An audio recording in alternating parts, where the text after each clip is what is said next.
Artiviste, la série de podcasts d'Artland, programmée par le secteur des sciences sociales et humaines de l'UNESCO. L'émission qui reçoit des artistes engagés pour la promotion des droits humains. Aujourd'hui, nous avons le plaisir d'accueillir Salia Sanou. Bonjour Salia Sanou. Pouvez-vous vous présenter succinctement?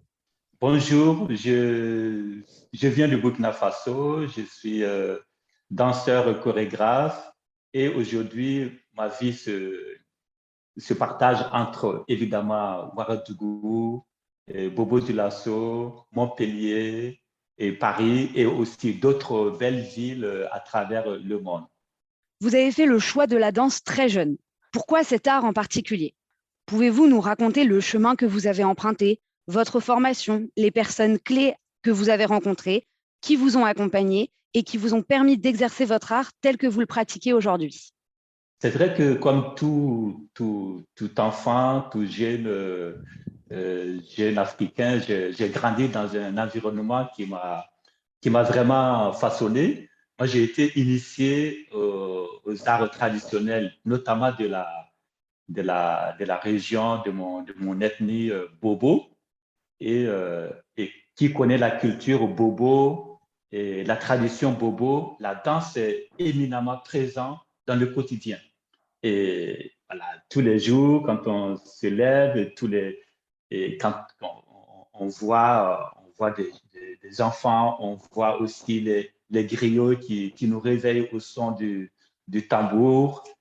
Et chaque événement de la vie, le mariage, le baptême, aller au champ, aller faire des travaux communautaires, le décès, toutes ces occasions donnent lieu à la danse. Et j'ai été vraiment baigné dans cet environnement, j'ai grandi dans cet environnement où la danse est vraiment, fait partie de la vie, fait partie du quotidien.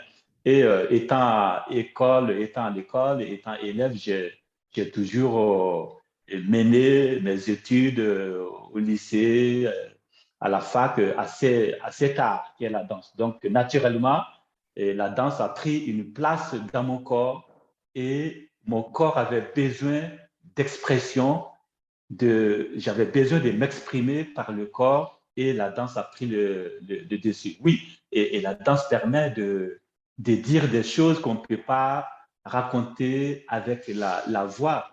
La danse nous permet de raconter notre histoire. La danse nous permet d'être en face de l'autre et pouvoir échanger des émotions. Voilà, donc tout ça me permet, en tout cas aujourd'hui, d'aller, de faire tomber des barrières. Hein, je pense que si je n'étais pas danseur, je n'allais pas pouvoir faire tomber certaines barrières, pouvoir aussi porter un autre regard sur la culture africaine et notamment sur ma culture. Vous êtes un artisan qui pratiquait l'art avec des personnes en situation de vulnérabilité. En quoi l'art que vous pratiquez est-il propice à redonner la dignité à des personnes invisibilisées? Pouvez-vous nous donner un exemple de l'impact de votre travail avec les plus démunis? Oui, la danse, comme je le disais tantôt, la danse touche le corps et tout ce qui touche au corps aussi va titiller un peu notre fragilité, va aussi questionner qui est l'autre en fait. Et pour moi, être en face des personnes vulnérables, des enfants en situation de difficulté, des enfants qui sont dans la rue, aller dans des camps de réfugiés et partager la danse, pour moi, je pense que c'est aussi la place de l'art, c'est aussi la place de la danse. Alors, quand on va dans un camp de réfugiés, évidemment, on se demande qu'est-ce qu'il va faire là. Parce que dans un camp de réfugiés, la priorité, ce n'est pas de danser, chanter. La priorité, c'est de se nourrir, c'est de manger à sa faim, c'est de s'habiller. Et quand on arrive et qu'on partage la danse avec ces personnes vulnérables, je pense qu'il y a quelque chose de digne dedans, il y a quelque chose qui permet à l'être de rester vivant, de rester debout et d'affronter les difficultés de la vie. Et en cela, pour moi, être aux côtés des personnes vulnérables, aller dans des camps de déplacés, aller dans des quartiers où les jeunes ont perdu tout espoir, aller dans des camps de réfugiés, pour moi, c'est aller donner de l'espoir, c'est aller permettre à l'horizon de s'ouvrir et aussi, rester digne. Parce que pour l'être humain, rester digne, même quand on n'a rien, c'est très important. En 2006, vous avez fondé aux côtés de Seydou Boro un projet d'envergure internationale qui est le Centre de développement chorégraphique La Termitière de Ouagadougou, au Burkina Faso. Est-ce que vous pouvez nous en dire un peu plus sur cette initiative? À qui est-elle destinée et qu'est-ce que vous y défendez? Le projet des centres de développement chorégraphique La Termitière, situé à Ouagadougou, est parti d'un simple constat. C'est vrai que la danse est populaire en Afrique, la danse fait partie de notre quotidien, mais paradoxalement, la danse manque cruellement d'infrastructures pour la faire évoluer, pour la développer. Et pour nous, faire un centre de développement chorégraphique, c'était aussi créer un temple de la danse. Hein, comment on peut, à partir de ce lieu, former des jeunes, fabriquer des œuvres, des résidences de création et aussi faire de la diffusion, montrer des spectacles. Et aujourd'hui, ce centre existe et il ouvre ses portes, comme je le disais, à des jeunes qui viennent des quartiers sensibles, des jeunes en réinsertion sociale, et permet à ces jeunes de trouver un lieu de refuge. Et ça permet aussi aux jeunes de rêver sur place. Parce que beaucoup de jeunes, comme on le sait, beaucoup de jeunes rêvent d'aller en Europe, même s'ils vont traverser le désert, prendre les pirogues, les bateaux et s'échouer à la porte de l'Europe dans la mer. Et ça, c'est une difficulté. Et pour moi et Seydou, créer un centre de développement chorégraphique à Ouagadougou, c'était permettre à cette jeunesse africaine qui est plein de talents, qui est bourré d'imagination, leur permettre de dire, mais tiens, on peut rêver sur place, on peut construire la vie sur place et le centre de développement chorégraphique est un instrument au service du développement culturel au Burkina Faso et en Afrique. Vous avez vous-même évolué dans des lieux différents, à Bobbio de Alousso, au Burkina Faso, puis dans le sud de la France à Montpellier, ce qui rend votre parcours tout à fait singulier et riche de plusieurs cultures. Est-ce que pour vous, c'est une force de travailler dans des zones du monde très différentes? Est-ce que vous avez rencontré des difficultés de ce point de vue-là? Et si oui, comment avez-vous su rebondir? Alors, moi qui a grandi dans un petit village à Bobo de Lasso, à côté de Bobo de Lasso, Léguéma, ensuite Bobo de Lasso et Ouagadougou, et par la suite la France, et par la suite le monde. J'aime toujours rappeler que la danse m'a permis d'avoir un passeport voilà, qui me permet d'aller partout, d'aller donner ma danse, d'aller partager. Et pour moi, la rencontre avec l'autre, c'est important. L'autre physiquement et l'autre avec sa culture. Et pour moi, quand on est curieux de rencontrer l'autre, on ne fait que se nourrir, on ne fait que grandir. Et la danse m'a permis cela. Donc, de Ouagadougou, de Bobo de Lasso à Ouagadougou, j'ai rencontré des belles personnes. Alassane Congo, qui a été mon maître de danse, et Drissa Sanou de Plédafrou, c'est la première troupe dans laquelle j'ai évolué. Et Irène Tassambedo, qui est une grande dame de la danse burkinabé, Germaine Akoni et Mathilde Lemonnier. Et voilà, Seydou Boro, avec qui j'ai créé la compagnie Saliani Seydou et le Centre de développement chorégraphique. Toutes ces personnes, la rencontre avec toutes ces personnes ont nourri ma personnalité, ont nourri mon art et m'ont permis aussi de regarder différemment le monde. Et pour moi, ça, c'est important. Donc, il y a des rencontres dans la vie qui te font basculer et les noms que je viens de citer font partie de ces rencontres qui m'ont conforté dans mon choix d'être artiste, d'être danseur, chorégraphe, et partageant mon art avec le reste du monde. Enfin, s'agissant de votre dernière œuvre, votre pièce chorégraphique D'un rêve, en référence à Martin Luther King, a été programmée en février 2022 au Théâtre du Châtelet à Paris. Sur une musique composée par le Congolais Lukwa Kanza, des chansons écrites par Capitaine Alexandre et Gaël Faye, vous vous exprimez à travers de cette comédie dansée sur des sujets sociopolitiques, depuis les champs de coton jusqu'au cabaret jazz. Quels sont les messages de cette œuvre? C'est vrai que cette pièce, elle a été longuement réfléchie, mûrie. Et entre-temps, le Covid est venu chambouler un peu les moments de réflexion, de création. Et aujourd'hui, la pièce existe et va à la rencontre du public. Je suis vraiment très, très fier d'avoir réalisé cette comédie dansée. Alors, ce spectacle convoque notre mémoire à la fois douloureuse et notre mémoire sur l'esclavage, sur les corps qui ont été déportés d'un continent à un autre. Et cette chorégraphie convoque aussi notre vivre ensemble d'aujourd'hui. Et ce spectacle aussi convoque voilà, de quoi pouvons-nous encore rêver pour nos enfants, pour nos arrière-petits-enfants.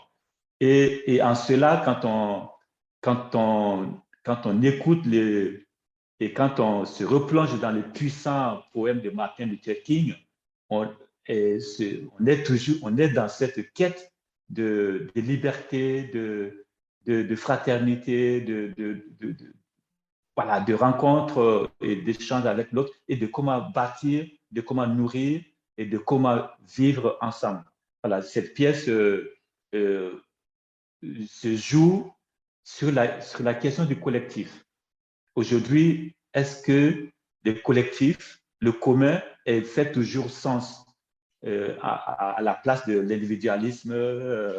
Qui dit individualisme dit aussi égoïsme. Je vais tout garder pour moi, je ne vais pas partager avec l'autre, j'ai peur du lendemain, j'ai peur de rencontrer l'autre. Et ce spectacle témoigne voilà, du nous, le nous commun, le nous collectif, le nous communauté. Qu'est-ce que nous pouvons encore, de quoi nous pouvons encore rêver ensemble? Qu'est-ce que nous pouvons encore bâtir? Et pour ce spectacle, j'ai fait appel à des danseurs qui viennent aussi des horizons différents. Pour moi, c'était important qu'il y ait une danseuse américaine, une danseuse qui vient de Madagascar, une danseuse qui vient du Sénégal, de Burkina Faso, de France, de Martinique, de Guadeloupe, du Cameroun. Voilà, donc une pièce portée par des artistes multidimensionnels et qui vient de divers horizons du monde. Et j'ai voulu, à travers ce spectacle aussi, faire une collaboration inédite avec des musiciens, des chanteurs, des poètes, des écrivains connus comme Lokwa Kanza, Gaël Faye et Capitaine Alexandre, qui sont des personnes que j'aime beaucoup dans leur façon de faire l'art, dans leur façon de s'engager et faire cohabiter, faire circuler, faire une collaboration avec ces personnes. Pour moi, c'était important et pour moi, c'est aussi le sens de l'art, le partage avec l'autre, les rencontres interdisciplinaires et aussi la rencontre, l'interculturalité qui nous permet de nous renforcer, qui nous permet de grandir. Voilà, le spectacle d'un rêve, cette comédie dansée, témoigne de ces moments de vie, de ces moments vivants. Pour rebondir sur cette notion de partage que vous abordiez précédemment, on voit au centre de votre approche artistique cette notion du dialogue, du redonner et du recevoir, qui semble vous tenir particulièrement à cœur. La question serait donc comment votre engagement et votre méthodologie ont évolué de ce point de vue-là et de quel soutien auriez-vous besoin pour continuer dans ce sens? Oui, cette citation de Léopold Sédar Senghor me tient particulièrement à cœur parce que quand on donne, forcément on reçoit. Et pour moi, il est vraiment au sens de mon travail. Et j'aime bien toujours évoquer le troisième espace. Le troisième espace, c'est l'espace qui se situe entre soi et l'autre. Quand on rencontre l'autre, qu'est-ce qui se passe? Qu'est-ce qu'on a envie de dire? Qu'est-ce qu'on a envie de partager? Et qu'est-ce qui va rester de cette rencontre? Évidemment, on ne peut pas rencontrer l'autre si on ne donne pas de soi, si on n'abandonne pas aussi quelque chose de soi, donc pour chercher quelque chose avec l'autre. Donc ce troisième espace a une notion particulière dans mon travail. Et le troisième espace, c'est l'espace de la rencontre, c'est l'espace du consensus, c'est l'espace où on donne et on reçoit. Et donc, la rencontre avec les artistes, les rencontres avec le public, les rencontres avec les territoires, les rencontres avec les pays où je vais, les territoires que je traverse. Il est question pour moi toujours de me nourrir et aussi de nourrir aussi les personnes, les territoires que je traverse. Et dans ce sens, voilà, je donne et je reçois. Donc, je suis dans cette curiosité, je suis dans cet élan et je ne m'ennuie pas. Je ne m'ennuie pas parce que je suis toujours curieux de la découverte. Je suis toujours curieux mais tiens, qu'est-ce qu'il va me donner cette personne? De quoi je vais pouvoir m'appuyer, puiser de la ressource de cette personne pour me nourrir. Donc, je suis vraiment, et ça façonne ma méthodologie de travail, évidemment, le sens de l'observation, le sens de participer, le sens de dire des choses avec le cœur, le sens d'être au service aussi de l'autre. Voilà, donc, et quand je commence un travail, quand je commence une création, une œuvre, je suis toujours dans cette quête de créer le troisième espace. Et alors, aujourd'hui, c'est vrai que je partage ma vie entre Montpellier, Ouagadougou, Bobo-Dioulasso, entre la France et l'Europe. C'est vrai qu'en France, en Europe, j'aurais tendance à dire que j'ai tout pour faire mon art, mais en même temps, on ne peut pas avoir tout. Et ce que je recherche toujours en France, ce que je recherche toujours, c'est le dialogue avec l'autre. C'est le dialogue avec l'autre, l'ouverture sur l'autre. C'est ce que je recherche toujours. Et quand je suis en Afrique, évidemment, c'est d'où je viens, il y a cette racine, il y a cette puissance, il y a ce patrimoine qui est riche, qui me nourrit sans arrêt. Et quand je suis en Afrique, je prête beaucoup attention à ce patrimoine, à ce récit historique qui peut nourrir notre actualité, qui peut nourrir notre présent. Évidemment, en Afrique, en termes d'infrastructure, voilà, si j'ai un cri de cœur à lancer, c'est comment l'Afrique, aujourd'hui, les pays africains aussi peuvent se donner des programmes de développement culturel qui permettent à cette jeunesse-là, parce qu'il y a du talent, il y a de l'énergie, à cette jeunesse-là de continuer à rêver sur place. Donc, ça passe évidemment par des politiques culturelles, et par des infrastructures, par des financements. Et voilà, on a vu pendant le Covid comment les artistes en Afrique étaient complètement délaissés parce que pendant qu'en Europe, en France, les artistes avaient voilà, des soutiens, mais en Afrique, les artistes, ils n'avaient rien. Ils étaient complètement diminués de tout. Et ça, pour moi, c'est manque de politique culturelle, c'est manque d'investissement en infrastructures culturelles, c'est manque aussi de fonds, de financement pour permettre à cette culture africaine-là aussi de se hisser au haut niveau. Il nous reste quelques minutes avant de nous quitter. Est-ce que vous pourriez nous parler de vos projets à venir? Alors, en ce moment, je suis en pleine création d'un autre spectacle. Comme d'habitude, pour moi, un spectacle, quand je crée un spectacle, le spectacle que je viens de créer laisse des traces et me permet de rebondir sur le prochain.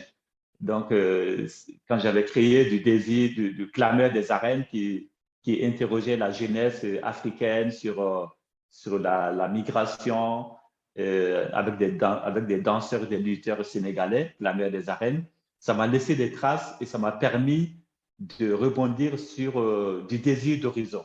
Du désir d'horizon qui est un spectacle voilà, qui est né, qui s'est appuyé sur les ateliers de danse que j'ai menés dans des camps de réfugiés au Burundi et au Burkina Faso. et du désir d'horizon, les traces sont restées. Je suis allé à la rencontre des artistes comme Germaine Acogny, Nancy Houston, David Babin, pour créer le spectacle multiple. En quoi la rencontre avec l'autre nous permet d'être multiples, en quoi on est multiple quand on traverse des territoires. Et de multiples, je suis allé sur d'un rêve, et d'un rêve, ça m'a laissé des traces. Aujourd'hui, je suis en pleine création du spectacle À nos combats. Et ça aussi, ça s'appuie aussi sur un fait historique, le combat du siècle qui a eu lieu à Kinshasa dans les années 74 entre Mohamed Ali et George Foreman, qui a été un combat délirant où la ville, 40 000, 60 000 spectateurs vivaient au rythme de cet événement planétaire. Alors, je vais me saisir de ça, de ce combat, Mohamed Ali, comme référencement pour créer un spectacle qui s'appelle À nos combats. Et pour détourner un peu les regards, ça va être deux combattantes qui vont faire le combat. Une championne de France de boxe et puis une danseuse burkinabé qui vient de Burkina et avec des coachs. Et ce spectacle, je suis en train de le créer en ce moment. Il aura une dimension chorégraphique sur un ring et puis aussi une dimension aussi participative. Comment le public qui vient voir ce spectacle-là va être aussi à la fois acteur et spectateur. Et aussi, j'ai fait appel à quelqu'un que j'apprécie beaucoup, qui est Soro Solo, qui est un grand journaliste et animateur, qui va aussi faire partie de ce projet à nos combats sur la boxe pour, oui, toujours comme d'habitude, aller à la rencontre du public, aller à la rencontre des territoires et partager ma vision, mon engagement avec le public. Merci beaucoup. J'ai une dernière question pour vous qui porte sur les camps de réfugiés au Burkina. Quel a été l'impact de votre travail, les défis à venir et vos espoirs pour le futur? Alors, mon expérience dans les camps de réfugiés a été pour moi à la fois douloureuse, mais à la fois riche émotionnellement, et aussi ça m'a nourri. Ça m'a nourri dans le sens je parlais de la dignité. Il y a des endroits dans le monde, quand tu vas à cet endroit, tu prends conscience de l'importance de l'humain, tu prends conscience de l'importance de la solidarité, tu prends conscience de l'importance de la fraternité. Et pour moi, quand j'ai été dans les camps de réfugiés, c'est ce que ça m'a vraiment nourri, c'est ce que ça m'a renvoyé comme écho. Et je peux dire qu'il y a eu un avant et puis un après les camps de réfugiés. Parce que je connaissais les camps de réfugiés par les médias, par les reportages à la télé, les journaux, mais y aller, c'est différent. Et quand tu vas dans un camp de réfugiés, quand tu vois les corps, et moi qui fais la danse, qui analyse le corps, quand tu vois les états de corps dans un camp de réfugiés, et quand tu sors de ce camp de réfugiés, tu vas dans la ville à côté, dans les villages à côté, c'est pas du tout les mêmes tenues de corps, c'est pas du tout les mêmes projections dans l'espace du corps. Et quand on est dans un camp de réfugiés, on ne peut pas ne pas être sensible à la question de corps. Et moi, ça m'a permis, en tout cas, de prendre conscience de beaucoup de choses. Et ça m'a permis aussi de prendre aussi ma part de responsabilité, de dire ce que je peux à mon petit niveau, c'est venir donner, c'est venir partager l'espoir, de dire que, bon, voilà, la fatalité, c'est pas de rester dans un camp de réfugiés et puis mourir là. Il y a une autre solution, il y a une autre perspective, c'est comment les horizons peuvent s'ouvrir. Donc, quand j'ai été dans les camps de réfugiés, j'ai permis à des jeunes de quitter ce camp pour venir au Centre de développement chorégraphique La Termitière, faire une formation en tant que danseur professionnel. Et aujourd'hui, il y a quelques jeunes qui continuent à bénéficier de ce programme de formation au centre chorégraphique qui leur permet d'emprunter, d'être intégrés dans un milieu professionnel. Donc ça, c'est à à mon petit niveau ce que je peux aussi apporter pour ces populations. Et voilà. Et pour moi, c'est petit, mais c'est énorme à la fois. Merci beaucoup, Salia Sanou. C'était Alessandra Salti. Merci à toute l'équipe. Emmanuel Rudowski à la réalisation, Amina Mchari pour la conception et à toute l'équipe d'ArtLab pour les droits humains et le dialogue de la section Inclusion, droit et dialogue du secteur des sciences humaines et sociales de l'UNESCO.